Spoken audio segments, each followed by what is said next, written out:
Bonsoir à tous et très heureux de vous retrouver pour votre magazine d'actualité à la source. Au sommaire de votre journal, nous entendrons un membre de la commission Justice et Paix en République démocratique du Congo.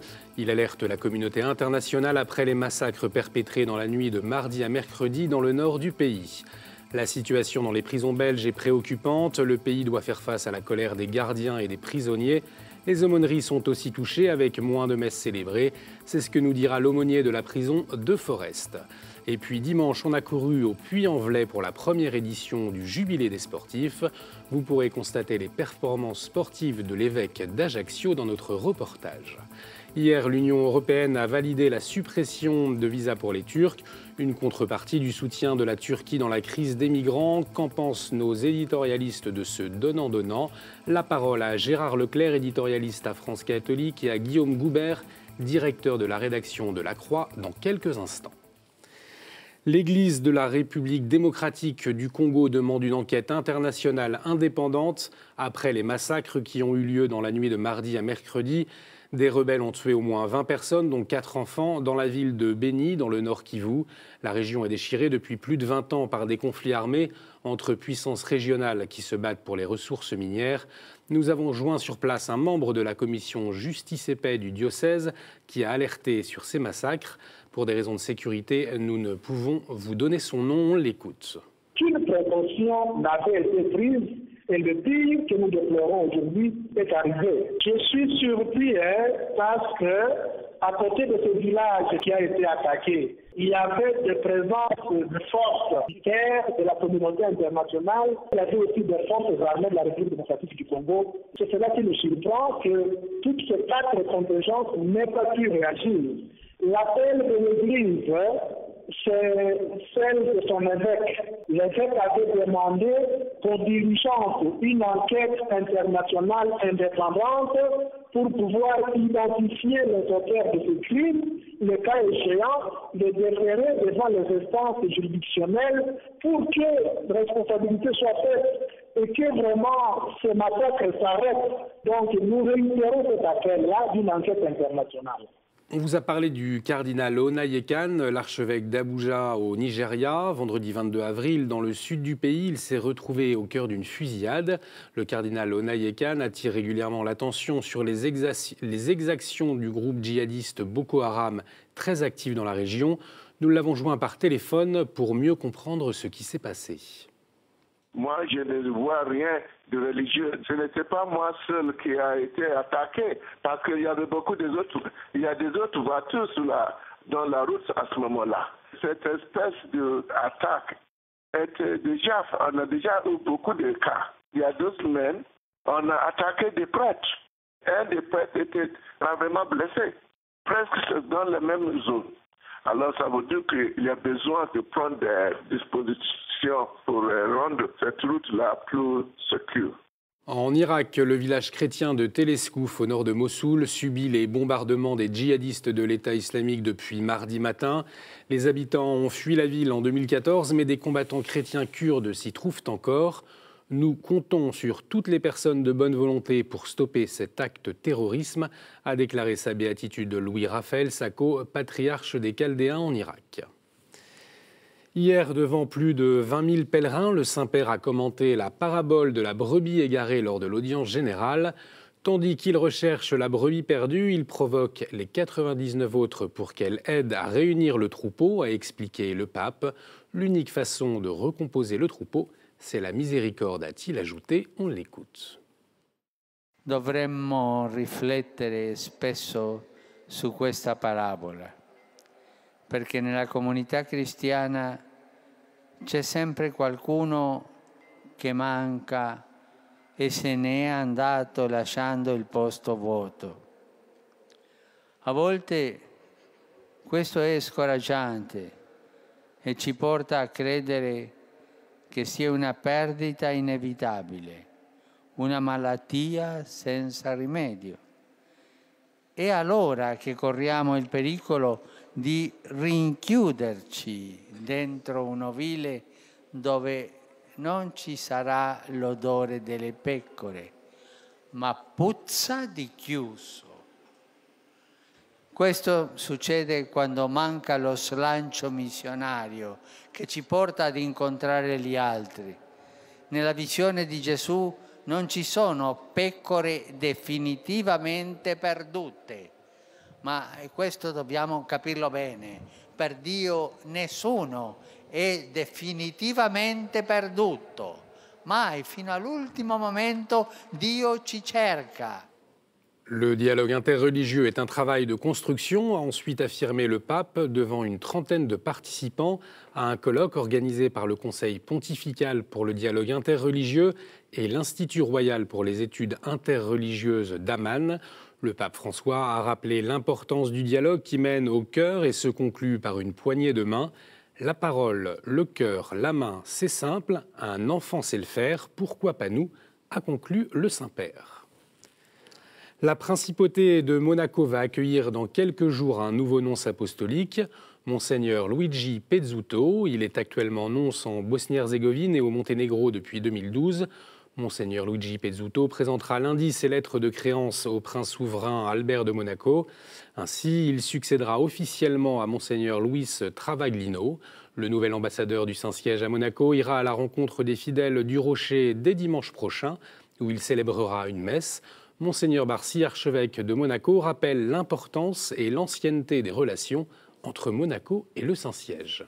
Ce qu'il m'a dit, simplement qu'il était heureux de rendre ce service que le Saint-Père lui demandait. Et il va découvrir lui-même la principauté, parce que je crois qu'il ne la connaît pas très bien, ou même pas du tout. J'attends qu'il qu'il continue à garder les bons liens qui existent entre la principauté de Monaco et le Saint-Siège. Et c'est un peu ce but, de poursuivre ces bonnes relations qui existent depuis très longtemps, depuis toujours. Les princes de Monaco, les monégasques ont été très liés au pape et donc cela va renforcer encore ces liens d'affection, de prière et aussi de sens ecclésial qu'il y a entre ces deux réalités. En Belgique, la situation est très tendue dans les prisons. Depuis une semaine, les gardiens sont en grève pour dénoncer le manque de personnel. Le blocage persiste et les conditions de détention, déjà difficiles dans le pays, s'aggravent. Les droits des prisonniers ne sont pas tous respectés. Les aumôniers ne peuvent plus exercer leur mission, comme nous l'explique le père Van der Pollen, aumônier de la prison de Forest.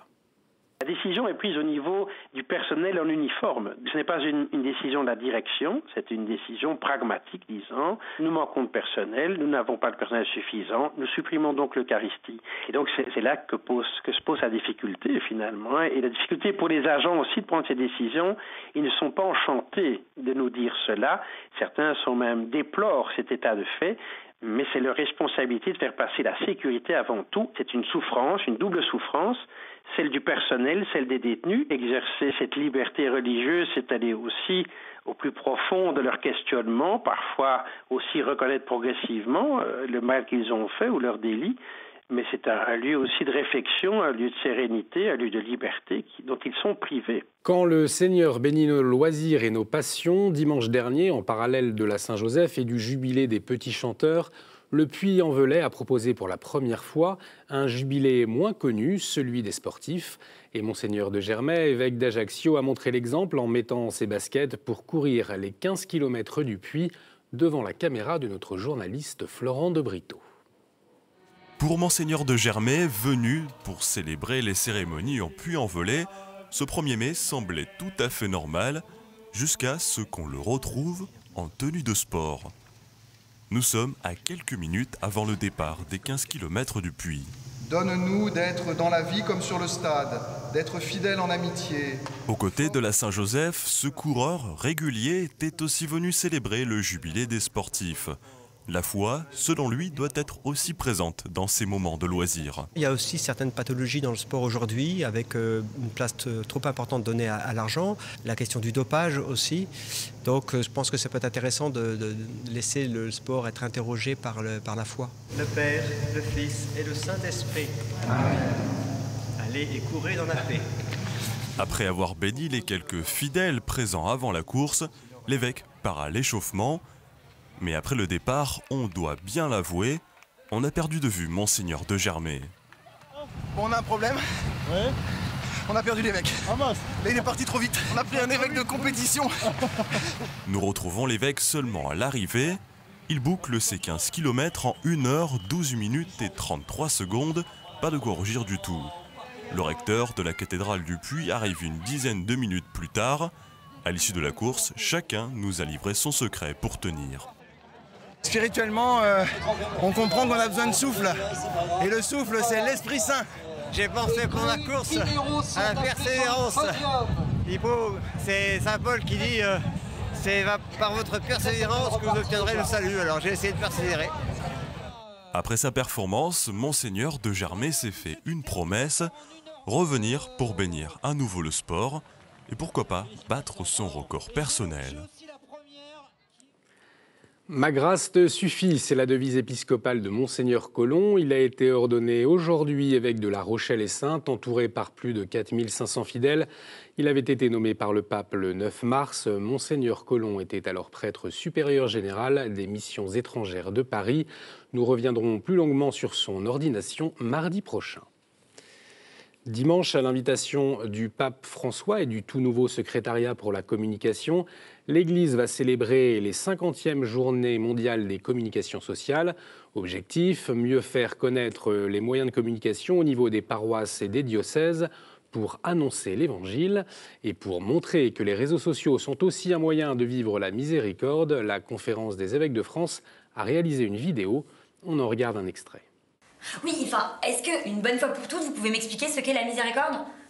Et sans me citer Saint Matthieu, ou je sais pas quoi dans la réponse.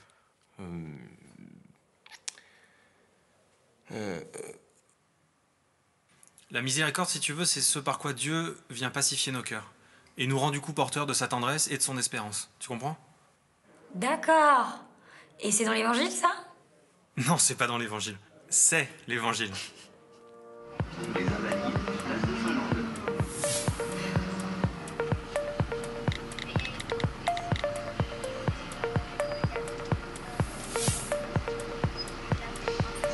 Et on poursuit cette édition avec la chronique du Père de Verre qui fait le lien entre ascension et insertion sociale.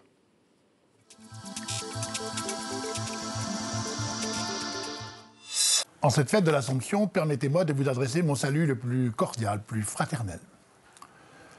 Assomption et insertion sociale, vous allez me dire, mais quel rapport?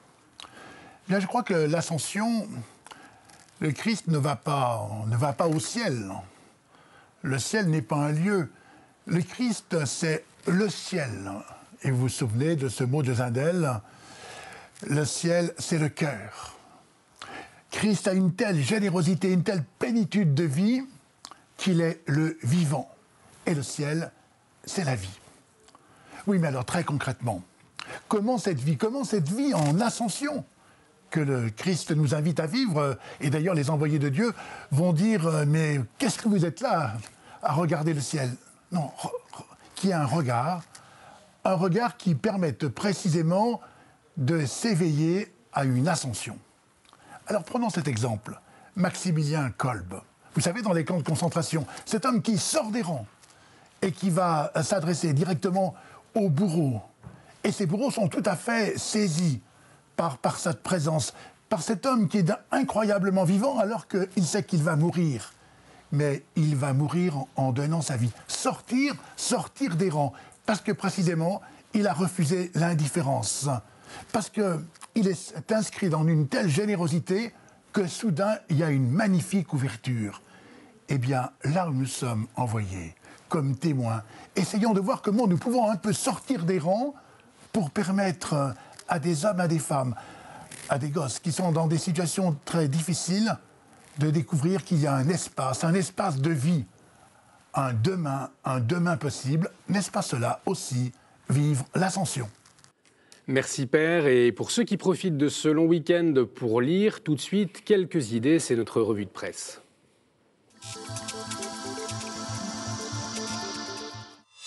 Et on commence avec France catholique, l'hebdomadaire où fait découvrir ou redécouvrir Saint-Martin à l'occasion des 1700 ans de sa naissance présumée, une figure de miséricorde en cette année jubilaire. Et puis dans votre éditorial, Gérard Leclerc, vous parlez de conversion au christianisme.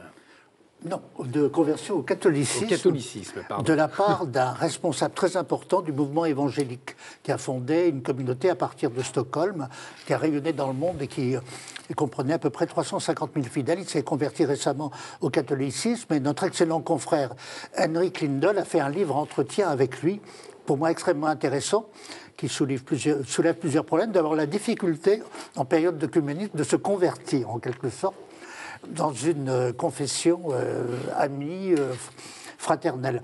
Mais il y a aussi énormément de choses à propos du mouvement évangélique, qui est une force considérable dans le monde actuel, puisque c'est la principale force qui est en progrès dans le monde, et l'auteur nous donne beaucoup à penser à ce propos sur les forces et les faiblesses du mouvement évangélique. Merci Gérard. Cette semaine, Pèlerin fait sa une sur les nouvelles régions. Quels impacts sur les habitants? Comment sauvegarder les identités culturelles et traditionnelles locales? Et puis une rencontre avec le docteur Mukwege, un médecin congolais qui soigne les femmes et les enfants victimes d'abus sexuels. Il est question de fidélité cette semaine dans Famille chrétienne, dans une société où l'infidélité est dédramatisée et l'épanouissement personnel privilégié. Les catholiques se trouvent à contre-courant. Famille chrétienne propose un modèle qui a fait ses preuves.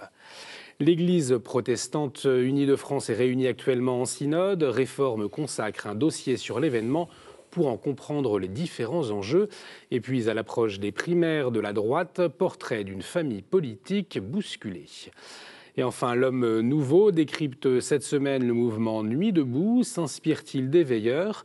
Et un reportage en Pologne, témoin pour la deuxième fois d'un miracle eucharistique sur sa terre. Voilà, c'était notre revue de presse. Tout de suite, nous accueillons nos éditorialistes pour notre dossier.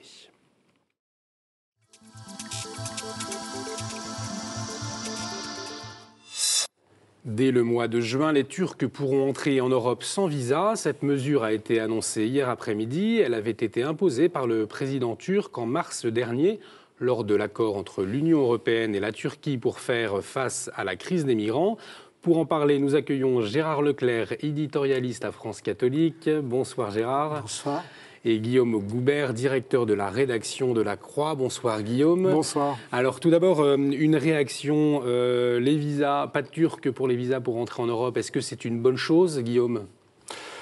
Moi, j'ai du mal à considérer ça tout à fait comme une bonne chose, dès lors que c'est rentré dans un marchandage peu ragoûtant autour des réfugiés. Donc, il y a une espèce de donnant-donnant.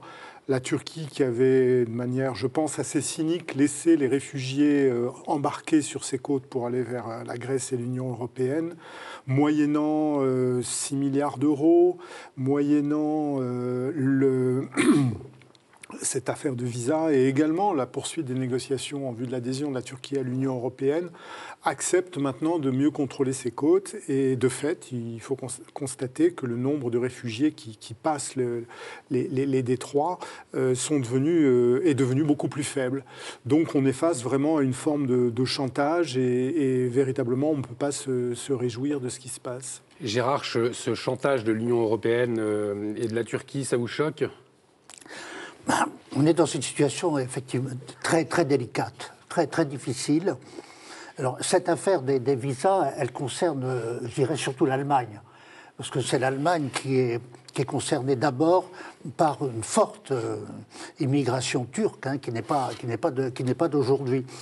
Donc il y a eu là effectivement une négociation d'abord entre les Allemands et les Turcs pour régler ce problème.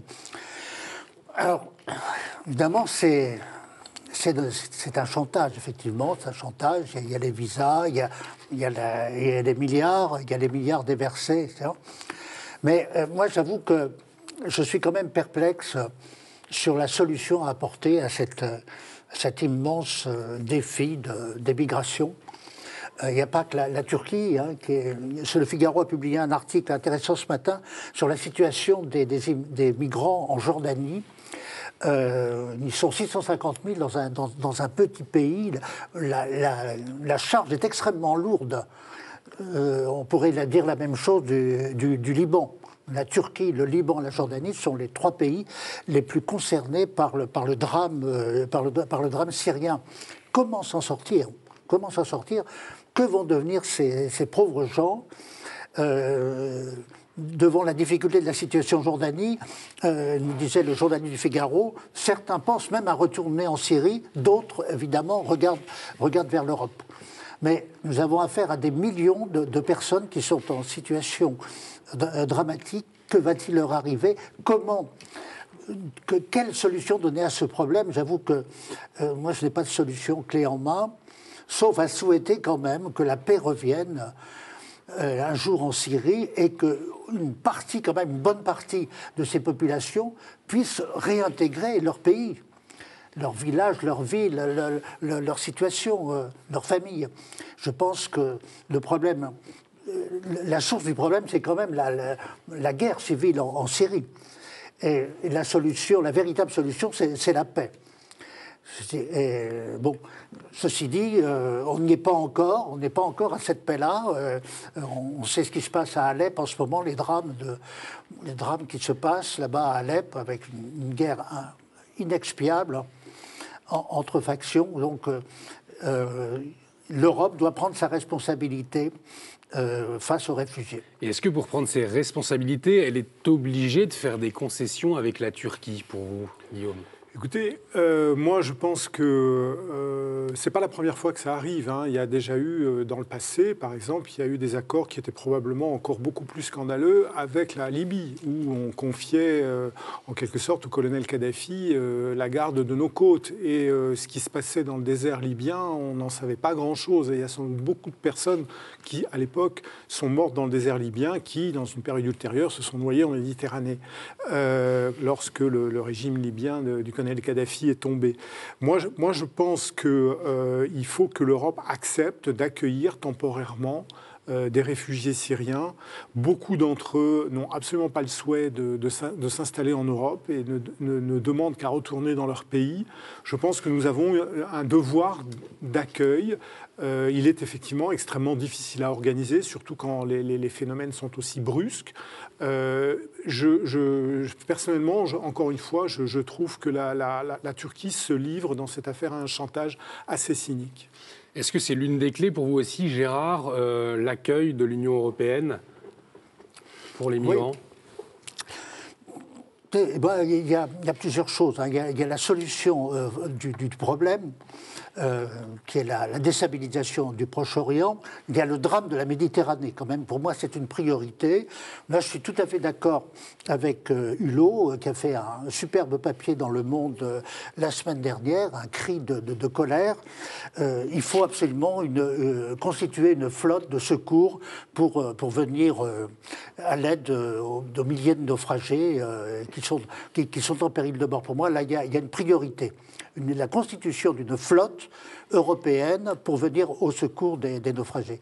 Pour le reste, je crois, pour l'accueil, etc., là, il faudrait réfléchir justement de façon plus, comment dirais-je, plus apaisée et avec tous les interlocuteurs possibles pour voir comment accueillir ça. Quand le pape a accueilli 12 personnes à Rome, tout de suite, évidemment, il avait à côté la communauté santé Gidio, qui a reçu les 12 personnes et qui immédiatement les a introduits dans une sorte de processus d'intégration.